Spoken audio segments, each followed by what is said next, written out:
Dear learners, all of you are waiting to online class, so I request you to join my class. The today's class is very important part of the topic is that there's a very basic part of your English grammar that should be learned for you, that should be ensure a good quality, that should be ensure a good indices of your knowledge. So today's part is parts of speech, a very first or very easy or very most important part of your basic topics. So let's go to today's part is parts of speech part 1. ওকে, এই যে আমরা parts of speech এসেছি। Parts of speech মানে কি? এই যে দেখো আমার শরীরের কয়টা অংশ, এই মাথা, নাক, কান, চোখ, হাত, পা, এই একটা বডি অফ মাই স্পিচ। আর body of my parts of my body, এটা হচ্ছে পার্টস অফ মাই বডি। যে আমার হাত, পা, মাথা, চোখ, নাক, কান এগুলো সব কি পার্টস অফ মাই বডি। ঠিক আছে, সেন্টেন্স আমরা লিখি, ঠিক সেন্টেন্সের কিন্তু এরকম পার্ট থাকে, কিন্তু প্রত্যেকটা অংশের নাম জানতে হয়। বেসিক্যালি আমরা নরমালি যখন সেকেন্ডারি লেভেলে হায়ার সেকেন্ডারি লেভেলে লেখাপড়া করি, তখন দেখা যায় এই নলেজগুলো আমাদের কিন্তু লেখেন থাকে। এটা ক্লিয়ার করার জন্য আমরা চমৎকারভাবে কিন্তু টপিকসটা নিয়ে এসেছি। পার্টস অফ স্পিচ মানে কি? সেন্টেন্স বা যা আমরা কথাগুলো বলি সেই কথাগুলোর প্রত্যেকটা অংশকে বলেছি পার্টস, অংশ। অর্থাৎ স্পিচ মানে ভাষা বা সেন্টেন্স বা আটারেন্স, তাই না? এটার কথা বলেছি। একটা সেন্টেন্সের প্রত্যেকটা অংশের আমরা নাম জানবো, আর এটা হচ্ছে একদম গ্রামারের বেসিক একটা পার্ট। এই ঠিক পার্টস অফ স্পিচকে আমরা নরমালি 8টা ভাগে ভাগ করতে পারি। এরা মূলত কয়টা ভাই? 8টা ভাই। অর্থাৎ পার্টস অফ স্পিচ কয়টা ভাই? 8টা ভাই। এটাকে নাউন বলেছি, প্রোনাউন বলেছি, অ্যাডজেক্টিভ বলেছি, ভার্ব বলেছি, অ্যাডভার্ব বলেছি, প্রিপজিশন, কনজাংশন, ইন্টারজেকশন। এই 8টা ভাই মিলে যে কাজগুলো করে, চলো একটু শিখি আমরা একটু 8টা ভাইয়ের কাজ কি। প্রথমে একটু কাজগুলো যাই, চলো একটা একটা করে যাই আমরা। 8টা ভাইকে একটু সিকোয়েন্স মেইনটেইন করে 8টা ভাইয়ের কাজকর্মগুলো একটু অবজার্ভ করি আমরা একটু, ঠিক আছে? এই 8টা ভাইয়ের বড় ভাইয়ের নামটা হচ্ছে কি? নাউন। নাউনের কাজটা কি? সেন্টেন্সে নাউনের কি কাজ করে? আসলে নাউনকে আমরা বলে থাকি নেমিং ওয়ার্ড। নেমিং ওয়ার্ড, নাউনটা মূলত হচ্ছে নেমিং ওয়ার্ড, যার কাজ হচ্ছে নেমিং ওয়ার্ড। নাউনটা হচ্ছে মূলত নেমিং ওয়ার্ড, অর্থাৎ নামবাচক শব্দ। অর্থাৎ বড় ভাইয়ের কাজটা কি? সবার নামটা মনে রাখা। কি করে কথা? বড় ভাইয়ের কাজটা হচ্ছে সবার নাম মনে রাখে। এই যে তোমার ঘরে দেখো কতগুলো ইনস্ট্রুমেন্ট গুলো আছে, টিভি, সিরিয়াল, তোমার নাম, তোমার মা, তোমার বাবা, প্রত্যেকটা ইন্ডিভিজুয়াল নাম আছে। তাই বড় ভাই কি করে? বড় ভাই সব কাজ হচ্ছে সবগুলো লোকের নামটা মনে রাখা। ব্যক্তি হতে পারে, অ্যাবস্ট্রাক্ট হতে পারে, তোমার প্রপার হতে পারে, যে কোনো ধরনের নাম, সবগুলো নামকে কি করা? বড় ভাইয়ের কাজ যত রকম নাম আছে সবগুলো নামটা তার মনে রাখবে। যত নাম আছে সেই নামগুলোকে কি বলে? আমরা নাউন বলে থাকি। যদি বলি আমরা যে এই যে বলেছি Rana is a regular student. Rana is কয়টা নাম আছে বলতো একটু? এই রানা দেখো, রানা একটা নাম, স্টুডেন্ট একটা নাম, তাই না? তাহলে একটা বাক্যের মধ্যে কয়টা নাউন আছে? 2টা নাউন আছে। কিন্তু বড় ভাইয়ের কাজটা হচ্ছে সেন্টেন্সের মধ্যে কোথায় কোথায় নাউন আছে, কে কে নাউন আছে সেগুলো ফাইন্ড আউট করে দেওয়া। এটা হচ্ছে কি? এটা হচ্ছে নাউন। রানা হতে পারে, তোমার হাউস হতে পারে, অ্যাপেল হতে পারে, ব্যানানা হতে পারে, তোমার স্কুল হতে পারে, কলেজ হতে পারে, ইউনিভার্সিটি হতে পারে, এগুলো সব কি নাউন। শুধু এইগুলোই না, কোনো ব্যক্তির নামও হতে পারে, কিন্তু কোন সংস্থার নাম, ব্যক্তির নাম। অর্থাৎ যে ওয়ার্ডগুলো আমরা চোখে দেখতে পাই, যে নেমিং ওয়ার্ডগুলো সবই কি? নাউন। তো Rana is a regular student, রানাটা হচ্ছে নাউন, স্টুডেন্টটা হচ্ছে নাউন। তাহলে অর্থাৎ নাউনের কাজটা, বড় ভাইয়ের কাজটা কি? সবার নামগুলো জাস্ট মনে করিয়ে দেওয়া। স্টুডেন্ট একটা নাউন, রানা একটা নাউন, এগুলো সব কি? নাউন। ঠিক আছে, এটা ছিল আমাদের নাউনের কাজগুলো। এই যে দেখো, যে 8 ভাইয়ের দ্বিতীয় ভাইয়ের নাম হচ্ছে প্রোনাউন। প্রথম ভাইয়ের কি বলেছি? যে সবের নামটা মনে রাখে, সবার নামবাচক শব্দ, যত নাম বোঝে সবই কি? নাউন, তাই না? আর প্রোনাউন, প্রোনাউনটাকে দেখো ভেঙে দিয়েছি, pro plus noun. Pro plus noun, একটা গল্পটা হচ্ছে যে যখন বড় ভাই বাড়িতে থাকে না, তখন তার ছোট ভাই মাতবরি করে। ছোট ভাই কি করে? বাড়ির মাতবরি। অর্থাৎ বড় ভাই অ্যাবসেন্টে যখন ছোট ভাই মাতবরি করে, তখন সে হচ্ছে কি? প্রোনাউন। অর্থাৎ বড় ভাই যখন থাকে না, বড় ভাই যেমন নাউন, নাউন যখন থাকে না, নাউন পরিবর্তে যে লোকটা ব্যবহৃত হয় সেই লোকটা হচ্ছে কি? প্রোনাউন। যেমন দেখো, Rana is a regular student, he obtain GPA 5। Rana নিয়মিত ছাত্র, সে জিপিএ 5 পেয়েছে। হিটা হচ্ছে কার প্রোনাউন? রানার পরিবর্তে হি বসেছে। অর্থাৎ বড় ভাই রিপ্লেসমেন্টে যখন তার ছোট ভাই থাকে, এটা হচ্ছে প্রোনাউনটা। অর্থাৎ নামের পরিবর্তে যা বসে সেটা হচ্ছে কি? প্রোনাউন, তাই না? এই যে দেখো, রানার পরিবর্তে হি বসিয়েছি, রানার পরিবর্তে কি বসিয়েছি? হি। হিটা হচ্ছে এখানে কি? প্রোনাউন।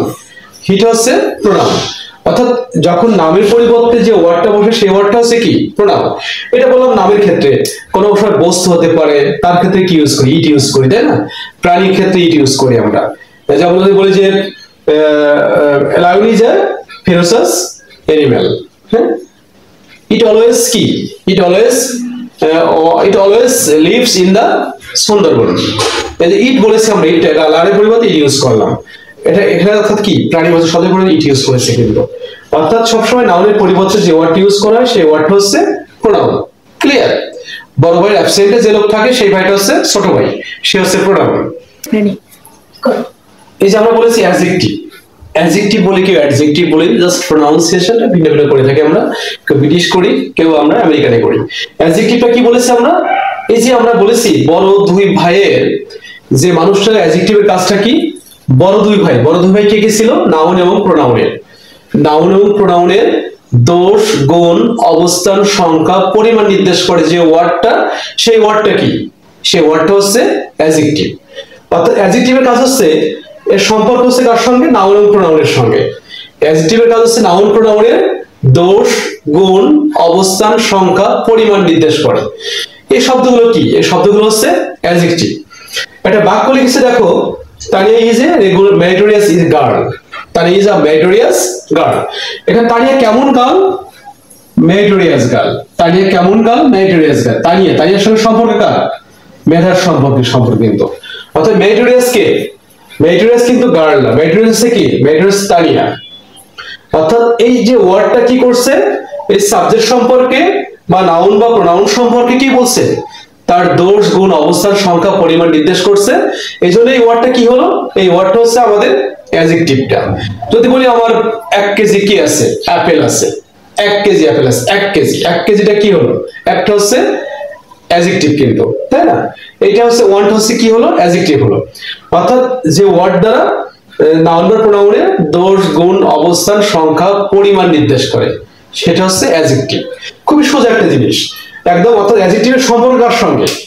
অ্যাডজেক্টিভের সম্পর্ক হচ্ছে নাউন এবং প্রোনাউনের সঙ্গে। এর কাজ হচ্ছে ছোট বড় দুই ভাইয়ের দোষ, গুণ নিন্দা করা, ভালো বলা, মন্দ বলা, নিন্দা করা, সে কোথায় গেছে, কি করছে, তার কাছে কি আছে, এই সবগুলো কাজ হচ্ছে কি? অ্যাডজেক্টিভের কাজগুলো। অর্থাৎ সে অলওয়েজ কি করে? অ্যাডজেক্টিভের কাজ সম্পর্ক কার সাথে? নাউন এবং প্রোনাউনের সঙ্গে। এদের দোষ, গুণ, অবস্থান, সংখ্যা, পরিমাণ নির্দেশ করে। এই যে আমরা আমাদের পরে যে ভাইটা ছিল তার নাম কি? 4 নম্বর ভাইটার নাম কি ছিল? ভার্ব। কি নাম ছিল? ভার্ব। ভার্বের কিন্তু গুরুত্বপূর্ণ কাজ। অর্থাৎ ভার্ব ছাড়া কোনো সেন্টেন্সে সম্পাদন করা যায় না। ভার্বটা হচ্ছে যে ওয়ার্ডটা, যে ভাইয়ের সম্পর্ক কোথায়?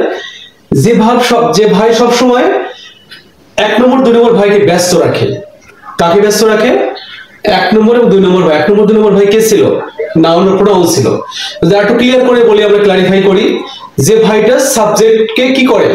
অলওয়েজ ব্যস্ত রাখে, সেই ভাইয়ের কাজটা কি? সেই ভাইটা হচ্ছে ভার্ব। যে ভাই সবসময় কি করে? বড় দুই ভাইকে ব্যস্ত রাখে, তাই না? অর্থাৎ এটাকে বলি আমরা অ্যাকশন বলি। কি বলি আমরা? অ্যাকশন বলে থাকি। যেমন আমরা নরমালি যে ওয়ার্ডটা বলে থাকি, যে ভার্বটা হচ্ছে কি? যে ওয়ার্ডটা দ্বারা কোনো কিছু হওয়া, যাওয়া, করা, খাওয়া বোঝায়, যেগুলোর মধ্যে অ্যাকশন আছে, সেই ওয়ার্ডটা কি? সেই ওয়ার্ডটা হচ্ছে ভার্ব। সেই ওয়ার্ডটা ভার্ব। এখন এই ভার্বটা দেখো, ভার্বটা আবার কয়েক রকমের আছে। সেই ভার্ব ক্লাসিফিকেশনটা পরে একদিন আমরা করব। ভার্বটা নরমালি আমরা শিখেছি ভার্বটা কি, সেন্টেন্সে কিভাবে ভার্বটা ইউজিংটা করা হয়। অর্থাৎ এখানে ভার্বটা আমরা নরমালি ভার্বটা ইউজ করে থাকি, একটা হচ্ছে মেইন ভার্ব, আর একটা হচ্ছে অক্সিলারি ভার্ব।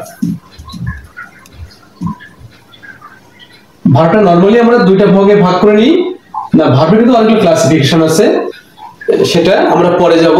সেটা পুরোটা অনেকগুলো পার্টে কাজ করতে হয়। আমরা নরমালি বলে থাকি, জাস্ট একদম কমনলি বলে থাকি মেইন ভার্বটা 2 প্রকার।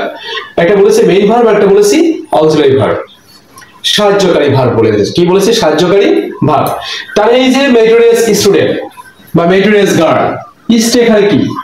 ইসটা হচ্ছে ভার্ব। অর্থাৎ যে ওয়ার্ড দ্বারা সেন্টেন্সে কোনো কাজ সম্পাদন করা সম্ভব বা সম্পাদন করা সম্ভব না, এটা হচ্ছে কি? এই ওয়ার্ডটা হচ্ছে ভার্ব। অর্থাৎ কি বলেছি আমরা? Tania is meritorious girl. যদি বলতাম Tania is not meritorious girl, তাহলে কিন্তু ইসটা কিন্তু ভার্বই ছিল। আরেকটা বাক্য লিখি, যেমন ধরো যদি বলে থাকি যে সোহানা রিডস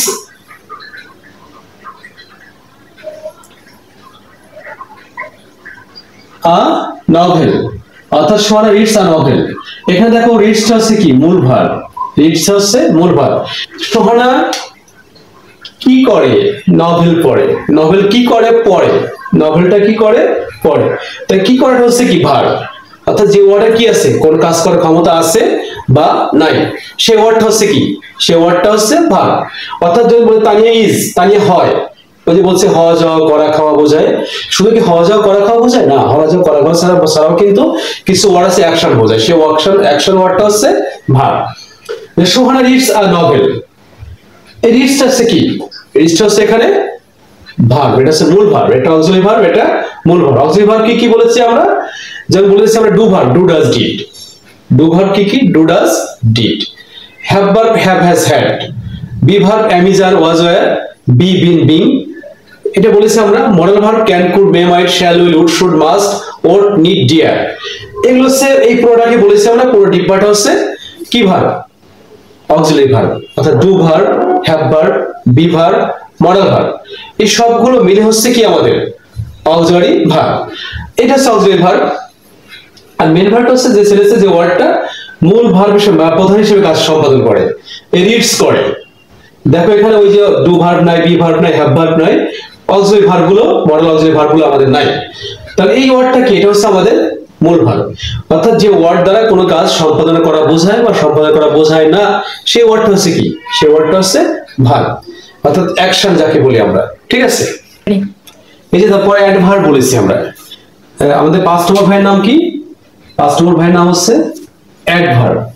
অর্থাৎ দেখো অ্যাড যোগ ভার্ব, অ্যাডভার্ব, অ্যাড যোগ ভার্ব, অর্থাৎ অ্যাডভার্ব সম্পর্ক হচ্ছে কার সাথে, ভার্বের সাথে সম্পর্ক। আমরা বলেছিলাম অ্যাডজেক্টিভ এবং অ্যাডভার্বটা দুটো একটা কৌশলী কাজ করে। অ্যাডজেক্টিভ কাজ করে নাউন বা সাবজেক্টের দোষ গুণ অবস্থার সংখ্যা পরিমাণ নির্দেশ করে, আর অ্যাডভার্ব হচ্ছে অ্যাড মানে বাড়তি তথ্য যোগ করে, ভার্ব মানে ভার্বে, তাই না। অ্যাডভার্ব মানে কি, যে ওয়ার্ডটা ভার্ব সম্পর্কে বাড়তি তথ্য প্রদান করে, সেই ওয়ার্ডটা কি অ্যাডভার্ব। আর একটু যদি ক্লিয়ার করে বলি আমরা, অ্যাডভার্ব হচ্ছে যে ওয়ার্ডটা ভার্বের দোষ গুণ বোঝায়, দোষ গুণ অবস্থান বোঝায়, সেই ওয়ার্ডটা কি adverb. Shaila walk slowly on the road বা অন দা স্ট্রিট, তাই না। শায়লা ওয়াক সোলোলি, যদি আমরা বলি সোলোলি, সোলোলি কি শায়লা সোলোলি করে না, ওয়াক্সটা স্লোলি করে, কি করে ওয়াক্সটা স্লোলি করে, অর্থাৎ শায়লা ওয়াক্স সোলোলি, শায়লা কি করে, শায়লা সোলোলি হাঁটে, হাসতে হাসতে শায়লা হাঁটে।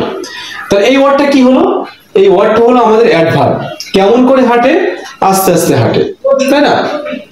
এটা হচ্ছে আমাদের, এই ওয়ার্ডটা হচ্ছে আমাদের অ্যাডভার্বটা, অর্থাৎ যে ওয়ার্ডটা ভার্বের কি বোঝায়, ভার্বের সাথে যার সম্পর্ক, যে ভার্বের আগে বা পরে বসে ভার্বের দোষ গুণ অবস্থান সংখ্যা এই শব্দগুলো নির্দেশ করে, সেই ওয়ার্ডটা কি অ্যাডভার্ব। ঠিক আছে, এই পরেরটা চাই, পরেরটা কি আমরা বলি প্রেপোজিশন বলি, প্রেপোজিশন। অর্থাৎ প্রেপোজিশন হচ্ছে যে ওয়ার্ডটা নাউন বা প্রোনাউনের আগে বসে, নাউন বা প্রোনাউনের আগে বসে উক্ত নাউন বা প্রোনাউন বা তার আগের ওয়ার্ডের সঙ্গে সম্পর্ক স্থাপন করে দেয়। এর কাজ হচ্ছে একটা ম্যাচ মেকার মতো কাজ করে, এই নাউন বা প্রোনাউনটার আগে বসে উক্ত সেন্টেন্সের সঙ্গে বা উক্ত ওয়ার্ডের সঙ্গে সম্পর্ক স্থাপন যে ওয়ার্ডটা করে, সেই ওয়ার্ডটাকে কি বলি আমরা প্রেপোজিশন বলি। এই প্রেপোজিশন গুলো কি কি, যেমন ধরো এই যে একটা বাক্য লিখছি, Saima goes to college, Saima goes to college, এই টু কলেজ অর্থাৎ প্রতি বা উদ্দেশ্য বোঝাতে কি বসছে, কলেজের আগে টু বসছে, প্রতি বা উদ্দেশ্য বোঝাতে কলেজের আগে টু ইউজ করা হয়েছে। এই টুটা হচ্ছে কি, এখানে টুটা হচ্ছে আমাদের প্রেপোজিশন, টুটা প্রেপোজিশন বলি, প্রিপোজিশন বলি আমরা। এই প্রিপোজিশন গুলো কি কি, আমি কয়েকটা নাম লিখে দিই, যেমন ধরো at, in, on, with, for, from, to, above, about, at, in, on, with, for, from, to, above, about, হ্যাঁ এই শব্দগুলো বলেছে, এগুলো ছাড়াও আরো প্রিপোজিশন আমাদের আছে, যেমন বাই আছে, হ্যাঁ এই শব্দগুলো আমাদের নরমালি প্রিপজিশন ইউজ করে থাকি সেন্টেন্সে আমরা। অর্থাৎ এই শব্দগুলোকে প্রিপজিশন বলে থাকি, যে শব্দগুলো নিজস্ব কোনো অর্থ নাই, যে শব্দগুলো নাউন বা প্রোনাউনের আগে বসে বাক্যটাকে অর্থপূর্ণ করতে সহায়তা করে, সেই ওয়ার্ডটা হচ্ছে preposition. Saima goes to college, to college, the room is filled with smoke, with smoke, with smoke, filled with, filled with, with smoke, স্মোকটা কি, উইথ স্মোকটা হচ্ছে নাউন আর উইথটা কি, উইথটা হচ্ছে প্রিপজিশন। অর্থাৎ এটা হচ্ছে কি হলো, এটা ঠিক এই ওয়ার্ডটা উইথ এবং টুটা হচ্ছে প্রিপজিশন। অর্থাৎ এই যে ওয়ার্ডটা নাউন বা প্রোনাউনের আগে বসে উক্ত পূর্ববর্তী ওয়ার্ডের সঙ্গে ওয়ার্ডের সম্পর্ক স্থাপন করে এবং অর্থ প্রকাশ করতে সহায়তা করে, সেই ওয়ার্ডটা হচ্ছে কি প্রিপজিশন। ঠিক, এই যে আমরা পরবর্তী ওয়ার্ডটা ছিল আমাদের পরবর্তী সেভেন্থ ভাইয়ের নাম কি ছিল, কনজাংশন ছিল। ওই যে বলছি আমরা মোট কয়টা ভাই, 8টা ভাই, 8টা ভাইয়ের সপ্তম ভাইয়ের নাম ছিল কনজাংশন। এর কাজটা হচ্ছে যে সংযুক্ত করা, কি করা, সংযুক্ত করা, দুটো নাউনকে সংযুক্ত করতে পারে, দুটো সেন্টেন্সকে সংযুক্ত করতে পারে, দুটো ক্লোজকে সংযুক্ত করে, সংযুক্ত করে তাকে কি বলে আমরা কনজাংশন বলে থাকি, তাই না? এই কনজাংশনটা হচ্ছে কি ধরনের, যেমন দুটো নাউনকে কামাল এন্ড জামাল, রুমি এন্ড সুমি, এই দুটো ওয়ার্ডকে যুক্ত করলো, এন্ড দ্বারা যুক্ত করলো, এন্ডটা হচ্ছে কি এখানে কি কনজাংশন। অর্থাৎ এর কাজ, সপ্তম ভাইয়ের কাজ হচ্ছে সবাইকে যুক্ত করে দেওয়া, সবাইকে ফ্যামিলিকে একত্রিত করে রাখা, দুটো নাউনকে একত্রিত করে রাখা, বড় ভাই ছোট ভাইকে যুক্ত করে রাখা, দুটো সেন্টেন্সকে যুক্ত করে রাখা, দুটো ক্লোজকে যুক্ত করা, এটা কাজ হচ্ছে কি কনজাংশন। নরমালি কনজাংশন আমরা কিছু ওয়ার্ড ইউজ করেছি, এটা বেসিক্যালি একদম একেবারে প্রাইমারি লেভেলের কথাবার্তাগুলো। সেটা কি বলেছে আমরা, and but so yet not only but also or otherwise so that so that in order that, এই ধরনের অনেকগুলো ক্লোজ আছে। যে ওয়ার্ডগুলো আমরা বাক্যে কি করি, অনেক সময় লাইক ইউজ করি, কিন্তু লাইকটা ভার্ব ইউজ করি কি হিসেবে, কনজাংশন হিসেবে। যেমন we live in Bangladesh like a hot country, লাইকটা এখানে কি কনজাংশন। অর্থাৎ কোন সেন্টেন্সে যে ওয়ার্ডটা দুটো সেন্টেন্সকে বা দুটো ক্লোজকে বা দুটো নাউনকে সংযুক্ত করে, সেই ওয়ার্ডটা হচ্ছে কি কনজাংশন। এই বাক্যটা খেয়াল করি, the guys work hard so that they could reach their destination. এখানে সো দ্যাটটা কি, সো দ্যাটটা হচ্ছে এখানে আমাদের conjunction. They work hard, they could reach their destination. এই দুটো ক্লোজকে বা দুটো সেন্টেন্সকে সো দ্যাট দ্বারা যুক্ত করা হয়েছে, এটা হচ্ছে কি, এটা হচ্ছে কনজাংশন। অর্থাৎ নরমালি তুমি বেসিক্যালি প্রাইমারি লেভেলে শব্দগুলো মনে রাখতে পারলে বুঝতে পারবে যে আসলে এই ধরনের ওয়ার্ডগুলো যখন বাক্যের মাঝে ইউজ করা হয়, সেই ওয়ার্ডগুলো কি, সেই ওয়ার্ডগুলো হচ্ছে কনজাংশন। এই যে দেখো একদম ছোট ভাইটা হচ্ছে কি, 8 নম্বর ভাইয়ের নাম হচ্ছে ইন্টারজেকশন। এই ভাইয়ের মজার একটা ব্যাপার আছে, এর 8 ভাই যে কাজ, 7 ভাই যে কাজ করে, করার শেষে ছোট ভাইটা কি করে, সে একটা হাফ সেরেব আছে, হাফ সেরেবারে কখনো বা আনন্দ প্রকাশ করে, কখনো দুঃখ প্রকাশ করে, কখনো বা স্যাডনেসটা প্রকাশ করে, কখনো বা তোমার স্টামারা নিয়ে নিতে পারে, এই ধরনের কিছু কাজগুলো সে সম্পাদন করে থাকে। ছোট ভাইয়ের কাজ হচ্ছে ইন্টারজেকশনটা করা, কি করে সে এই সবগুলো ভাইয়ের মাঝে কাজের সম্পর্ক মাঝে লাস্টে গিয়ে সে একজন কি করে, যখন একটা কাজ আমরা করি তখন এক ধরনের হাফ সেভ আছে, কিন্তু কখনো বা কষ্ট পাই, কখনো বা শকড হই, কখনো বা লজ্জা পাই, তাই না, কখনো দুঃখ প্রকাশ করি, এই শব্দগুলো হচ্ছে কি ইন্টারজেকশনটা। কিছু শব্দ আমি বলে দিয়েছি নরমালি, যেমন বেসিক্যালি বলেছি আহ, ও, ওয়াও, অফস, হুররা, ব্রাভো, ফাই, এই ধরনের শব্দগুলো আমরা নরমালি কি ইন্টারজেকশন হিসেবে ইউজ করে থাকি। অর্থাৎ যে শব্দটা দ্বারা বাক্যে কি প্রকাশ করা হয়, দুঃখ, আনন্দ, হর্ষ, বেদনা প্রকাশ পায়, সেই ওয়ার্ডগুলো কি, সেই ওয়ার্ডগুলো হচ্ছে আমাদের ইন্টারজেকশনটা। যদি বলে থাকি যে এই দেখো wow I feel proud, wow, কাজ শেষে পরে সে কি করছে, আই ফিল প্রাউড, এই ওয়াও হচ্ছে কি ইন্টারজেকশনটা, যেটা আনন্দ প্রকাশ করি, দুঃখ প্রকাশ করি, সরনেসটা বা স্যাডনেসটা প্রকাশ করি, লজ্জা প্রকাশ করি, সেই ওয়ার্ডগুলো কি, সেই ওয়ার্ডগুলো হচ্ছে আমাদের ইন্টারজেকশনটা। হ্যাঁ, অর্থাৎ ছোট ভাইয়ের কাজ হচ্ছে কি, সবগুলো ভাইয়ের কাজ শেষে সে এক ধরনের দুঃখ, আনন্দ, বিষাদ প্রকাশ করে, সেটা হচ্ছে কি, সেটা হচ্ছে আমাদের ইন্টারজেকশনটা। একেবারে বেসিক একটা পার্ট ছিল, আমরা সম্বোধন করেছি, যে পার্টগুলো আমরা সহজে যদি কাজগুলো আমরা করে থাকি তাহলে কিন্তু সুন্দর করে পার্টস অফ স্পিচ কাজগুলো আমরা করতে পারবো। আর নরমালি এই স্পিচে ছাড়া আমরা কোনো সেন্টেন্সই পরিপূর্ণভাবে করতে পারবো না। এটা সেন্টেন্সের, যখন একটা সেন্টেন্স দেওয়া হয় তার কোনটা অংশের কি নাম, এটা কিন্তু আমরা বেসিক্যালি বুঝতে পারি না, কোনটা নাউন, কোনটা ভার্ব, কোনটা অ্যাডজেক্টিভ, কোনটা অ্যাডভার্ব, কোনটা কনজাংশন, কোনটা ইন্টারজেকশন, এগুলো তো বুঝতে পারে না। এটা বুঝতে পারে না পারার অর্থ কি, আমরা গ্রামারে বা ইংলিশ ল্যাঙ্গুয়েজে বড় ল্যাকিং রয়ে গেছে। তুমি যদি এগুলো একটু ক্লাসটা ভালো করে দেখো, তুমি কিন্তু এই ল্যাকিংটা তোমার দূর হয়ে যাবে। এটা ছিল পার্ট 1টা। এরপরে পার্ট 2তে আমরা যাব, বেসিক্যালি কিছু কাজ আছে আমাদের, যে কোন ওয়ার্ডটা অ্যাডজেক্টিভ, কোন ওয়ার্ডটা অ্যাডভার্ব, সেইটা কিন্তু আমরা সেকেন্ড পার্টটাতে আমরা করব। ঠিক আছে, ওকে, সবার জন্য শুভকামনা থাকলো। ওকে, বাই বাই, টাটা।